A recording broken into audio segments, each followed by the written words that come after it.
नमस्कार. सखी सह्याद्रीच्या आजच्या भागात मी पूनम चांदोरकर आपल्या सगळ्यांचं मनापासून स्वागत करते. मंडळी, फडतळात एक गाठोडा आहे. त्याच्या तळाशी अगदी खाली जिथे आहेत जुने कपडे, कुंचे, टोपड्या, शेले, शाली, तिथे जपून घडी करून ठेवली आहे एक पैठणी. नारळी पदर, जरी चौकडी, रंगतीचा सुंदर धानी. कवयित्री शांता शेळके यांनी महाराष्ट्राची शान असलेल्या पैठणीचं समस्त स्त्रीवर्गाच्या मनातलं हे वर्णन अतिशय सुंदर आणि मोजक्या शब्दात. आपल्या महिलांकडे ना कपाटात अगदी ढिगभर साड्या जरी असल्या ना तरी खास प्रसंगामध्ये आपल्याला आवडते ती आपली ठेवणीतली पैठणी. पैठणी ही आहे साड्यांची राणी. मग या पैठणीचा हा जो प्रवास आहे तो कसा आला, कसा झाला, कशी तयार केली जाते आणि पैठणी कशी ओळखावी, या सगळ्यांविषयी आज आपण चर्चा करणार आहोत. आणि उद्देश आहे आजचा आपला कार्यक्रम त्या निमित्ताने. आजचा आपला विषय आहे हातमाग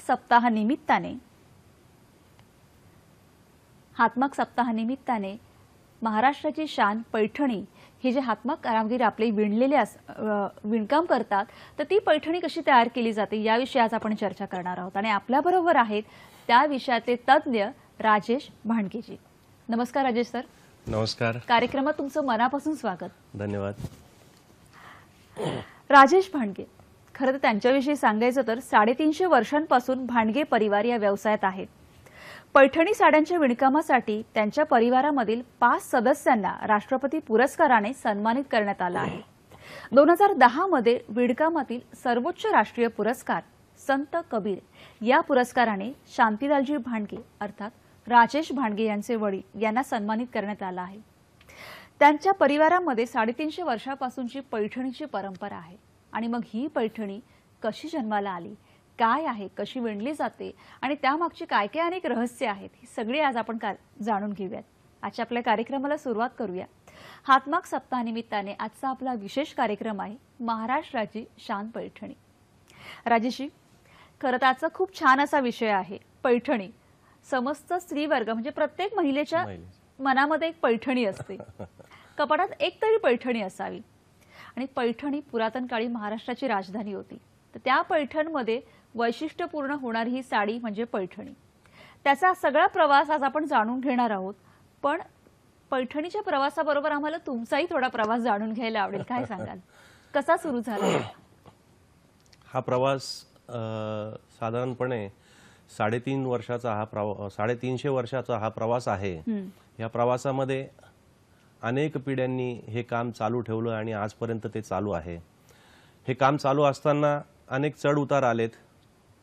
म्हणजे फॅशन बदलते, अशा अनेक गोष्टींशी ह्या हातमागात किंवा हातमाग व्यवसायाचा सामना करायला लागतो. मध्यंतरीच्या काळामध्ये म्हणजे साधारणतः 3.5 वर्षाचा इतिहास ह्या पैठणीला जरी असला तर 200 वर्ष ही कला ही होती. आणि मध्यंतरीच्या 50 वर्षामध्ये 60 वर्षामध्ये ही कला लोप पावलेली होती. म्हणजे त्या ठिकाणी पैठणी तयार होत नव्हती. तर पैठणी तयार होत नव्हती म्हणजे काय झालं की त्या कारागीरच नामशेष झाले किंवा त्या कला ती पुढे मागणीच्या अभावी म्हणावं किंवा किमतीच्या अभावी म्हणावं तर ते त्या ठिकाणी ते चाललं नाही. परंतु असाच प्रवास करत असताना साधारणतः एक 78 ते 80च्या दरम्यान आमचे वडील ह्या व्यवसायामध्ये होते. परंतु व्यवसायाला चालना नव्हती, व्यवसाय चालत नव्हता. म्हणून मग त्यांनी नोकरी करण्याचा निर्णय घेतला. आणि नोकरी करत असतानाच अचानकपणे त्या भारत सरकारच्या रिसर्च अँड डेव्हलपमेंट याच्यामध्ये विभागामध्ये त्यांना ती नोकरी मिळाली. आणि त्यांचं जे स्वतःचं जे पारंपरिक काम होतं तेच त्या ठिकाणी त्यांना मिळाल्यामुळे त्यांनी त्या ठिकाणी काहीतरी ह्या विणकरांसाठी केलं पाहिजे ह्या हेतूने त्यांनी जी पैठणीची कला लोप पावलेली होती त्यामध्ये ज्या म्युझियममध्ये पैठण्या होत्या त्या पैठण्या त्यांनी गोळा केल्यात. सर्व भारतातल्या आणि विदेशातल्या सुद्धा म्युझियममध्ये आपल्या पैठण्या लावलेल्या आहेत. त्या सुद्धा त्या भारत सरकारच्या माध्यमातून त्यांनी त्या इथे मागवल्यात, फोटोग्राफ्स मागवलेत. आणि त्या याच्यातून ही कला परत त्या ठिकाणी त्यांनी सुरुवात केली. आणि 80 पासून मला वाटतं ही परत एकदा पैठणीची क्रेज आणि पैठणीची जी चालू झालेली आहे ती आजतागायत चालू आहेत. यामध्ये अनेक विणकर ह्यामध्ये ह्या व्यवसायामध्ये आहेत. विणकरच नव्हे तर विणकर बांधवच नव्हे तर महिला सुद्धा ह्या व्यवसायामध्ये आहेत. असा सगळा प्रवास ह्या आजपर्यंतचा ह्या पैठणीचा आहे. अरे वा. खरं तर आता तुम्ही सांगितलं की विणकाम करणं म्हणजे हे जे आपले कारागीर आहेत ते खरंच ही लोप पावत चालली. याचं कारण म्हणजे आपले कारागीर मिळत नव्हते किंवा ती कला त्याच्यामुळे कुठे पुढे येत नव्हती. पण आता हा जो आपला हातमाग कारागीर म्हणजे मिळत नव्हता तर आणि ग्राहकही मिळत नव्हता. खरं म्हणजे दोन्ही गोष्टी होत्या त्या पूरक होत्या. आत्ताचा जो आपला हातमाग सप्ताह सुरू आहे तर त्याच्यामध्ये हातमागावर विणली जाणारी ही पैठणी आणि येवल्याची प्रसिद्ध पैठणी, तर हा व्यवसाय येवल्यामध्ये कसा आला? पैठणीचं नाव जे पैठणी आहे हे पैठण गावावरून पडलेलं आहे.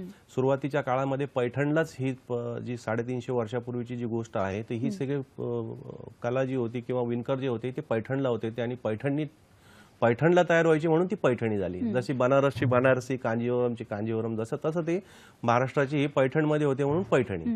परंतु त्यावेळेला निजाम स्टेट होतं, इतर अनेक गोष्टींच्या याच्यामुळे हे जे कारागीर आहेत आणि ही निजाम स्टेटची बॉर्डर येवल्यापासूनच लागूनच सुरुवात होते. तर मग त्यामुळे काय झालं की हे विणकर ह्या ठिकाणी मायग्रेट झालेत त्यावेळेला आणि ते इथे वसले, ते वस्ती केली आणि ह्या ठिकाणी तो पैठणीचा व्यवसाय त्यांनी सुरू केला. मग तेव्हापासून हा येवल्यामध्ये साधारणतः येवल्याचा इतिहास जर बघितला तर साधारण 200 वर्षापासून ही पैठणीचं काम हे येवल्यात चालू होतं. आणि ह्या विणकामाबद्दल तुमच्या परिवारातल्या 5 सदस्यांना पुरस्काराने, राष्ट्रपती पुरस्काराने सन्मानितही करण्यात आलं. आपल्याकडे काही फोटो सुद्धा आहेत, आपण तेही आपल्या प्रेक्षकांना खरं तर दाखवू शकतो.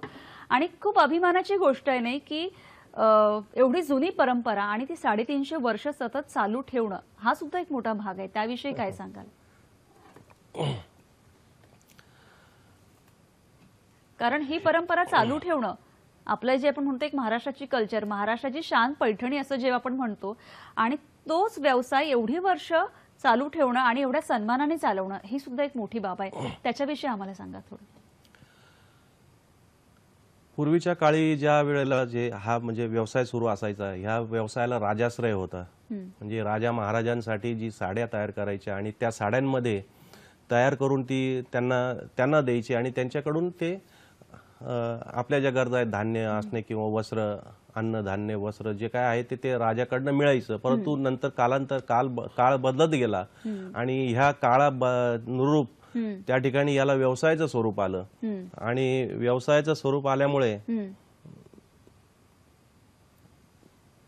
त्यामध्ये अनेक प्रकारचे बदल घडत गेले आणि हे बदल अशा पद्धतीने की नवीन पिढीला नवीन काहीतरी लागत असतं आणि नवीन डिझाईन, नवीन सर्व गोष्टी ह्या सगळ्या होत असतात. म्हणजे तो शोध त्याच्या मागचा एक सुरू असतो. म्हणजे शोध असतो. त्यामध्ये कसं असतं की आता वयानुरूप सुद्धा असतं. बरोबर. की थोडस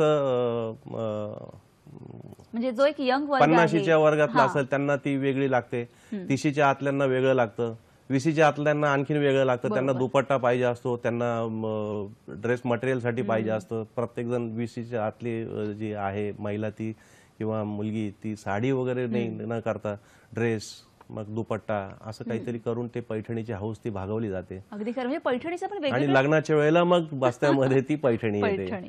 अशा पद्धतीने ते असतं. तर यामध्ये अनेक बदल घडत गेले, अनेक डिझाईन्स होत्या ज्या मी ज्या तुम्हाला सांगितलं प्रवासामध्ये की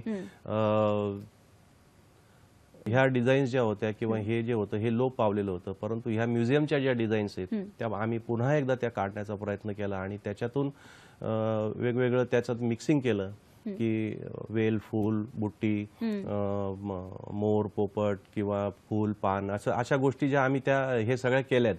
आपण बघूही शकतो की आता आपण ह्याच्या पैठणी बघितलं तर किती वेगवेगळ्या त्याच्याविषयी, त्या डिझाईन विषयी तुम्ही आता सांगत होता. हा, तर ह्या डिझाईन्स त्या तयार केल्यात आणि हे तयार केल्यानंतर ह्या डिझाईन्स जेव्हा त्या कॉम्पिटिशन असते म्हणजे किंवा ते जे हे असतं अवॉर्डचं त्यामध्ये पाठवल्यात, त्यांनी त्या सिलेक्ट केल्यात आणि त्या पद्धतीने आमच्या म्हणजे आमचे वडील हेच आमचे सगळ्यांचे गुरु आहेत की त्यांनी त्यांच्या भावांना त्यांना शिकवलं, त्यांच्याकडनं पैठण्या तयार करून घेतल्या, त्यांना डिझाईन शिकवलं, त्यांना सगळं केल्यामुळे त्यांनाही अवॉर्ड मिळालं. त्यानंतर त्यानंतर आमच्याकडे हा वारसा आला आणि आम्ही या कामामध्ये म्हणजे आम्ही स्वतः उच्च शिक्षित म्हणजे पदवीधर असताना सुद्धा ह्या व्यवसायामध्ये आलो, कारण की हा परंपरागत व्यवसाय हा चालू राहावा ह्या दृष्टीने आणि ह्या व्यवसायाला नवीन चालना देण्यासाठी म्हणून त्यावेळेला घरात हातमाग होते आणि व्यापाऱ्यांकडे माल विकला जात होता, परंतु काही कालांतराने आम्हीच तो तयार करायचो, आम्ही विकायचो. छोट्याशा घरामध्येच हा व्यवसाय चालायचा. परंतु नंतर मग त्याचं नंतर दुकानात रूपांतर झालं, व्यवसाय मोठ्या प्रमाणात करण्यात आलं. तर अशा पद्धतीने हा व्यवसाय आहे. तर ह्या असं एक म्हणू शकतो त्याच्यामध्ये तुम्ही की आता जर आपण डिझाईन्स बघितल्या साड्यांच्या, तुम्ही त्याविषयी सांगत होता की त्याच्यावर सुद्धा रिसर्च केला, म्हणजे नुसतीच जुनी आपली परंपरा आहे म्हणून पिढ्यानपिढ्या चालणारी पैठणी तसं न करता त्याच्यावर सुद्धा वेगवेगळ्या काय डिझाईन्स आकर्षक करू शकतो. आणि याच्यामध्ये कसं आहे की पैठणीच्या डिझाईन्सचे नाव आहेत की एक आसावली असते, आकुर्डी आहे, बारोपंजा असतो, मोर पोपट असतात, बांगडी मोर असते, अशा अनेक विविध ज्या डिझाईन्स आहेत. परंतु ती एक साच्यात न ठेवता वेगवेगळ्या डिझाईन त्याच्यातनं हे करून, आता नवीन तुम्ही बघत असाल की आपण आता बघितलं स्क्रीनवर की ऑल ओव्हर म्हणजे पूर्ण साडीवर डिझाईन भरलेलं आहे, पाना फुलांनी भरलेलं आहे, मोर पोपटेनी भरलेलं, असं अशा पद्धतीने ह्या डिझाईन्स तयार केल्यात. आणि ह्या तयार करण्याच्या मुळेच आपल्याला जे हे आम्हाला जे आता आपल्याला स्क्रीनवर सुद्धा ही जी स्क्रीनवर पैठणी दिसते, ही जी आहे ही बांगडी मोर म्हणून ही पैठणी आहे. बरं. तर ही फार पुरातन, म्हणजे मला वाटतं ही म्युझियम्स हैदराबादच्या म्युझियम मध्ये ही साडेचं हे लावलेलं होतं, त्यावरनं ही डिझाईन तयार करण्यात आली. ही पारंपरिक डिझाईन आहेत ह्या पाना फुलांच्या. ह्या पैठणी ज्या आहेत म्हणजे याचे वेगवेगळे प्रकार, जसं आता तुम्ही सांगितलं की ही बांगडी मोर पैठणी, पेशवाई पैठणी, असे विविध प्रकार आहेत. तर मुळात आपण काळानुरूप त्याच्यात काय काय बदल होत गेले आहेत आणि काय काय बदल अजून झाले पाहिजेत असं तुम्हाला वाटतं? नाही, बदल म्हणजे कसं की डिझाईन तीच असते पैठणीची. म्हणजे पैठणी आजकाल कसं आहे की लोकांना वाटतं की पैठणी म्हणजे फक्त मोर किंवा पोपट असली तरच पैठणी, परंतु तसं नसतं. पैठणीमध्ये काही पानं फुलं असतात, इतरही राजहंस असतो, आता तर हरिण किंवा राधाकृष्ण सुद्धा आम्ही त्या याच्यावर साकारलेला आहे. आता आपल्याला ही जी पैठणीची आता ही याच्यामध्ये मिक्स केलंय, वेल, फूल, सर्व मोर वगैरे हे सगळं अशा पद्धतीने टाकलेली ही पैठणी ऑल ओव्हर डिझाईनची आहे. तर अशा पद्धतीने वेगवेगळे डिझाईन्स ज्या आहेत त्या ह्या ठिकाणी आम्ही देतो. आता नवीनच सुरुवातीला कसं होतं की पैठणी ही सिल्कमध्ये बनायची, रेशीममध्ये बनायची, परंतु आता आम्ही ती कॉटनमध्ये सुद्धा चालू केली. अरे वा. तर कॉटनमध्ये सुद्धा पैठण्या येतात आणि विविध प्रकारच्या पैठण्या त्यामध्ये तयार होतात, विविध डिझाईन त्याच्यामध्ये तयार होतात. आता जसं आपण खूप साऱ्या डिझाईन्स बघितल्या की वेलबुट्टी किंवा मोर, त्या डिझाईन विषयी आता आपल्याला राजेशजींनी सांगितलं, पण मुळात सगळ्या महिलांच्या मनामध्ये ना एक प्रश्न असतो की पैठणी ओळखायची कशी. याविषयी आपण आपली चर्चा अशीच पुढे चालू ठेवणार आहोत, पण आता वेळ झाली का विश्रांतीची. घेऊ एक छोटीशी विश्रांती.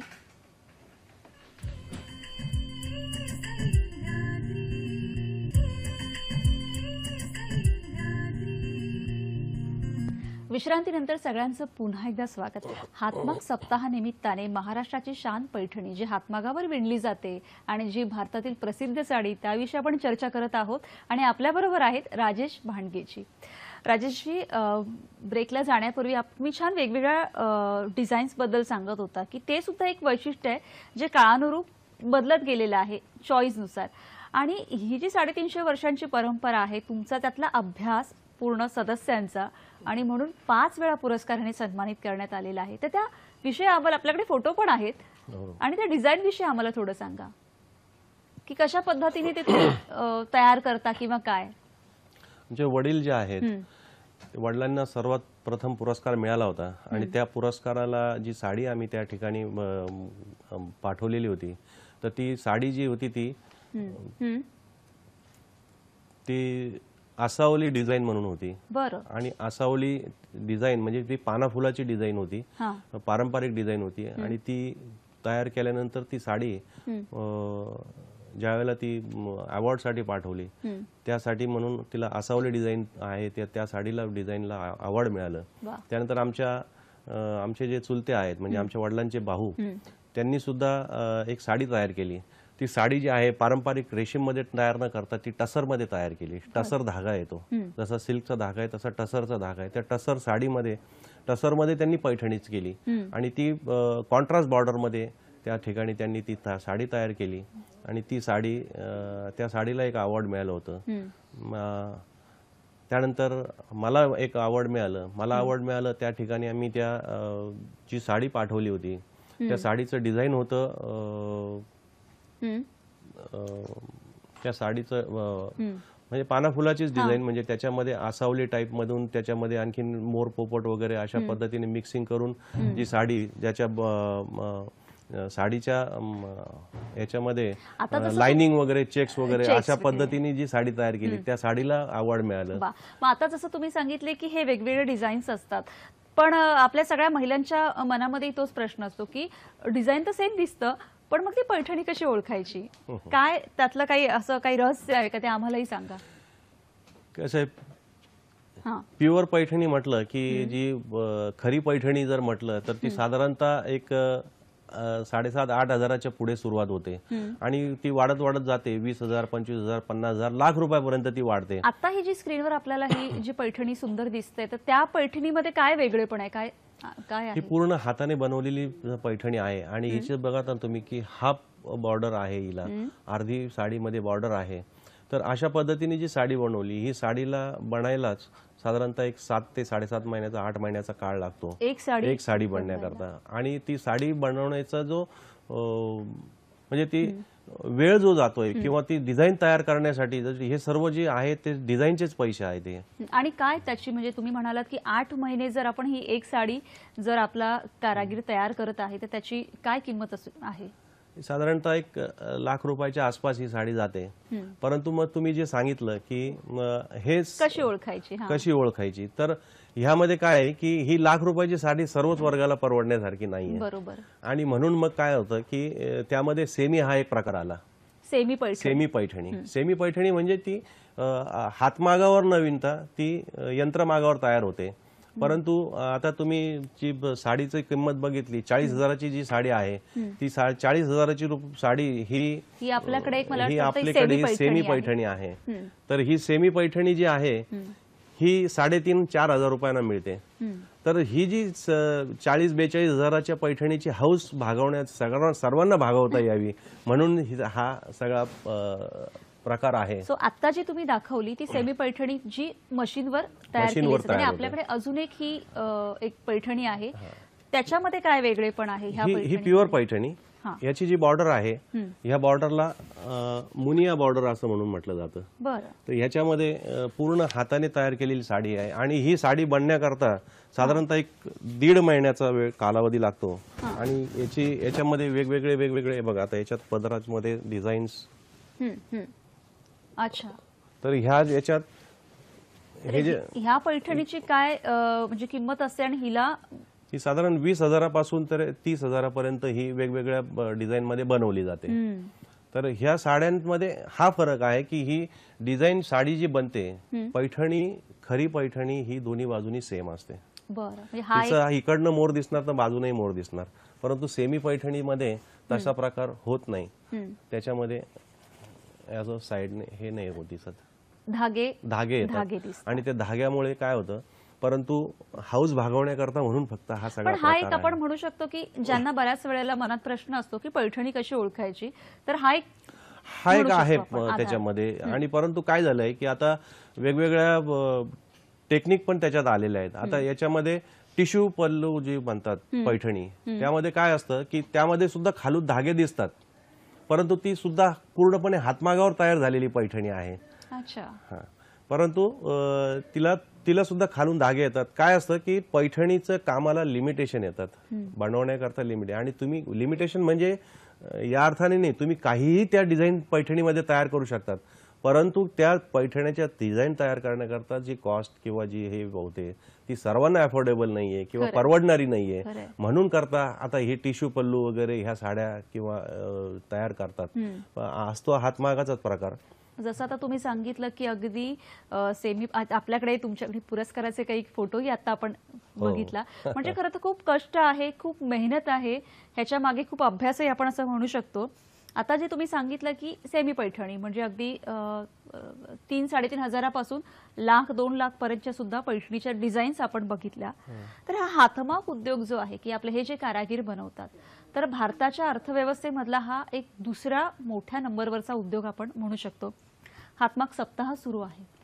मला त्या कारागिरांविषयी थोडं जाणून घ्यायचंय की कशा पद्धतीने म्हणजे वर्षानुवर्ष त्यांच्या कुटुंबामध्येही हाच व्यवसाय होतो की आता सर्रास कारागीर मुबलक प्रमाणात मिळतात, काय आहे किंवा त्यांच्या काही अडचणी असतात का?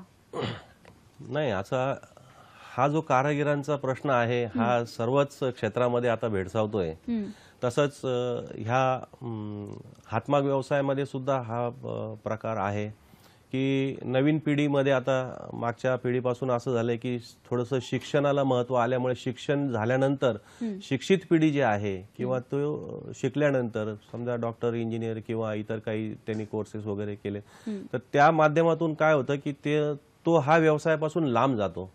मग ह्या व्यवसायामध्ये कसं की मग आता जो गरजू आहे, ज्यांना खरोखर रोजगार नाही, अशा प्रकारचे लोक आता या ठिकाणी आम्ही तयार करत असतो. याच्यामध्ये आता नवीनच आम्ही आदिवासी लोकांना सुद्धा प्रशिक्षण देतो. आता जसं तुम्ही सांगितलं की प्रशिक्षण देताय, तर त्यांना म्हणजे जर कोणाला याच्यात यायचं असेल किंवा प्रशिक्षण घ्यायचं असेल तर त्याच्यासाठी सुद्धा कुठे काही अप्लाय करू शकतात किंवा कुठे काही अप्लाय नाही. आता हा कसा आहे, अप्लाय म्हणण्यापेक्षा कुठे आपण जाऊ शकतो किंवा हा व्यवसाय जो आहे हा घरगुती स्वरूपाचा व्यवसाय आहे. हा प्रत्येक ठिकाणी घराघरांमध्ये केलेला जाणारा व्यवसाय आहे. आणि या व्यवसायामध्ये असं नाही की फक्त माणसंच काम करतात, परंतु लेडीज सुद्धा ह्या महिला सुद्धा ह्या व्यवसायामध्ये इन्व्हॉल्व असतात. म्हणजे आमच्या घरात जो व्यवसाय चालतो त्या व्यवसायामध्ये आमच्या घरच्या लेडीज सुद्धा, त्यांचा ज्या महिला आहेत त्यांचा सुद्धा हातभार असतो. आपल्याला आता ह्या जी स्क्रीनवर एक पैठणी दिसते, तर तिचं काही वेगळं वैशिष्ट्य आहे का? म्हणजे काही ही ऑल ओव्हर साडीमध्ये डिझाईन तयार केलेली आहे. म्हणजे पूर्ण शेवटपर्यंत, म्हणजे पदरापासून ते शेवटच्या टोकापर्यंत ह्या साडीमध्ये डिझाईन तयार केलेलं आहे. ही साडी बनण्याकरता साधारणपणे एक 10 ते 12 महिने या साडीला बनण्याकरता लागतात. म्हणजे तो जो कारागीर आहे, आपला विणकर आहे, तो 10 ते 12 महिने एक ह्या लूमवर, म्हणजे या हातमागावर तो 10 ते 12 महिने हेच काम करणार. आणि काय किंमत असेल ह्या साडीची, पैठणीची? ही साधारण 1.5 लाखापासून सुरू होऊन साधारणतः 2.5-3 लाखापर्यंत या साडीची किंमत जाते. म्हणजे त्या कारागिराकडेही तेवढं कौशल्य म्हणजे खूप बारीक आणि आपण म्हणू शकतो की पेशन्स, संयम असलेलं हे काम आहे. पण तरीही आज आपण म्हणतो की आज आपण सप्ताह साजरा करतोय, हातमाग हा सप्ताह आहे, भारतातला सगळ्यात एक मोठा उद्योग आहे. पण तरी त्यांच्याकडे बघण्याचा दृष्टिकोन म्हणजे आहे, त्यांच्याकडे खूप छान कला आहे, पण तरी दृष्टिकोन थोडासा वेगळा आहे. त्याच्यामागची काय कारण असू शकतात? व्यावसायिक म्हटलं ना की हा दृष्टिकोन प्रत्येक ठिकाणी असतो. जसं शेतकरी आहे तर शेतकऱ्याकडे बघण्याचा दृष्टिकोन, तसंच हा विणकाम करणारा विणकर आहे त्याच्याकडे बघण्याचा दृष्टिकोन. हा समाजाला कौतुक जरी असलं की खूप छान साडी बनवतात, खूप चांगलं हे करतात हे, परंतु ते कौतुक ज्यावेळेला बघतात त्यावेळेपुरतं मर्यादित असतं. परंतु इतर वेळेला जेव्हा बघतो तर त्यावेळेला त्याचं मोल होत नाही. आणि ह्या न झालेल्या मोलमुळे किंवा त्यामध्ये स्कोप नाही, किंवा जसं आता सरकारने सुद्धा ह्या व्यवसायामध्ये की ज्याप्रमाणे शेतीमध्ये शेतीविषयक काही डिग्री कोर्सेस वगैरे बनवलेले आहेत, तर त्या पद्धतीने जर ह्या व्यवसायामध्ये याच्यात हातमाग व्यवसायामध्ये किंवा विणकाम व्यवसायामध्ये सुद्धा जर अशा प्रकारचे अभ्यासक्रम चालू केले तर निश्चितच हा व्यवसाय आपल्या देशाला सुद्धा पुढे नेऊ शकेल. एक त्याच्याकडे बघण्याचा एक वेगळा दृष्टिकोन होईल, एक सन्मानाने. जसं आपण बघितलं की किंवा आपण जसं म्हणतो किंवा इलेक्ट्रॉनिक इंजिनियर, तसंच हे विविंग इंजिनियर किंवा ते विणकराच्या याच्यामध्ये. जसं आता आपण बघितलं की साड्या ज्या आहेत पैठणीच्या, पण आता पैठणीचे दुपट्टे सुद्धा आहे आणि आपल्याकडे एक इमेज सुद्धा आहे. मी आपल्याला सांगितलं की वयानुरूप प्रत्येक गोष्टी ह्या करायला लागतात. तर आजकालच्या फॅशनच्या हिशोबाने जसे समजा दुपट्टा, फक्त पैठणीचा दुपट्टा, तो दुपट्टा टाकला तरी सुद्धा मग ते दुपट्टे बनवणे आलं, त्याच्याप्रमाणे टॉप्ससाठी कपडा, मग ते सुद्धा पैठणीमध्ये तयार केल्यात. पर्सेस तयार केल्यात. आता नवीनच पिलो कव्हर वगैरे आलेले आहेत. घरामध्ये ज्या शोभेच्या वस्तू असतात, कर्टन्स वगैरे, हे सुद्धा आता पैठणीमध्ये तयार करतो. तर अशा प्रकारे वेगवेगळं, कारण नुसतं साडीवर किंवा याच्यावर अवलंबून नाही चालणार. तर म्हणून ह्या ठिकाणी आम्ही वेगवेगळे त्याच्यामध्ये दुपट्टे आणले, जसं आता आपल्याला स्क्रीनवरही दिसतो की सेम पैठणी सारखाच हा आहे, दुपट्टा आहे. पण हा एक दुपट्टा आहे. आणि काय म्हणजे सुरुवात असते, म्हणजे आता हे सुद्धा दुपट्टा जर घेतला तर साधारण प्युअर पैठणीचा दुपट्टा हा 3,500-4 हजाराच्या पुढे असतो. अगदी खूप खूप छान माहिती तुम्ही आता इथे आम्हाला दिलेली आहे. आपण आता बघितलं की महाराष्ट्राची शान पैठणी, एक पैठणी साडी बनवण्यासाठी त्याच्या मागे किती मेहनत आहे. अनेक कारागीर जे आहेत त्यांची मेहनत आहे, जी ही साडी पुढे मार्केटमध्ये येतात त्यांची मेहनत आहे. अशी पैठणी, या पैठणीविषयी आज आपण जाणून घेतलं. कार्यक्रम कसा वाटला आम्हाला नक्कीच कळवा. कळवण्याची माध्यमं तर तुम्हाला माहितीच आहेत. आपलं फेसबुक माध्यम आहे, फेसबुक आहे, जीमेल आहे, ट्विटर आहे, यूट्यूबद्वारे तुम्ही तुमचे प्रश्न प्रतिक्रिया आमच्यापर्यंत पोहोचवू शकतात. राजेशजी, आज तुम्ही इथे आलात आणि ही छान पैठणीविषयी आम्हाला जी माहिती दिली त्याबद्दल खरंच खूप खूप धन्यवाद. धन्यवाद. भेटूया पुढील भागात एका नवीन विषयासह. तोपर्यंत नमस्कार.